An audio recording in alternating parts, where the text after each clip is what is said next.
यूरोपीय देश, थाईलैंड, वहां पर जब हमने अध्ययन किया तो ये पाया कि multinational companies predatory pricing policy, खरीद से भी कम मूल्य पर शुरुआती वर्षों में माल बेचती है और उसके बाद रिटेल सेक्टर को मोनोपोलाइज करके मनमाने ढंग से मार्केट को एक्सप्लॉइट करती है, जिसका सीधा खामियाजा उस देश के उपभोक्ता को भुगतना पड़ता है।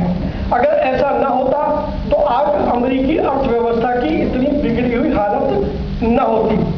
अमेरिका का 80% से ज्यादा रिटेल व्यापार बहुराष्ट्रीय कंपनियों के कब्जे में है। विश्व का बेरोजगारी का सबसे बड़ा आंदोलन वो अमेरिका की धरती से, वॉल स्ट्रीट से शुरू हुआ। तो जब अमेरिका जैसे देश में जहां पर 80% व्यापार बहुराष्ट्रीय कंपनियों के कब्जे में है, वहां पर व्यापारियों की हालत नहीं सुधरी, व्यापार बंद होते गए, वहां पर किसानों की हालत नहीं सुधरी। रोज $1 बिलियन की सब्सिडी अमेरिका के किसान को वहां की सरकार प्रतिवर्ष देती है, प्रतिदिन देती है। अगर $1 बिलियन की सब्सिडी प्रतिदिन वहां के किसान को ना मिले तो वहां का किसान भी भारत के किसान की तरीके से आत्महत्या करने पर मजबूर हो जाएगा।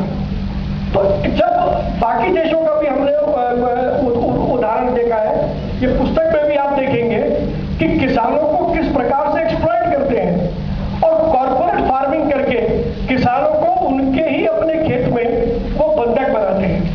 तो इस प्रकार का जो वातावरण है, ऐसे में देश के अंदर यदि रिटेल व्यापार में एफडीआई को लाया गया तो उससे कोई चमत्कार हो जाएगा, उससे यहाँ इंफ्रास्ट्रक्चर बढ़िया हो जाएगा, इसका कोई दूर दूर तक भी लेना देना नहीं है, यह हमारा मानना है।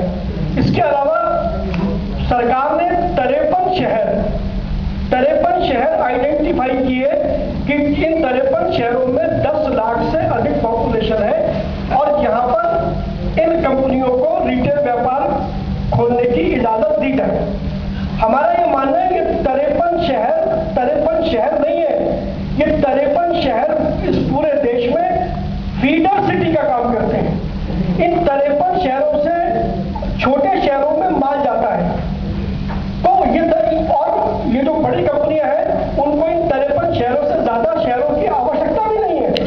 अगर ये 53 शहर उनके कब्जे में आ गए तो हिंदुस्तान का तमाम रिटेल व्यापार उनके कब्जे में आ जाएगा, क्योंकि ये 53 शहरों से बाकी, मान लीजिए अगर गुजरात में 5 शहर हैं तो वो 5 शहर पूरे गुजरात को फीड करते हैं। महाराष्ट्र में 5 शहर हैं तो वो 5 शहर पूरे महाराष्ट्र को फीड करते हैं। ना केवल महाराष्ट्र को फीड करते हैं बल्कि महाराष्ट्र से के पड़ोसी राज्यों को भी फीड करते हैं, गोवा को फीड करते हैं।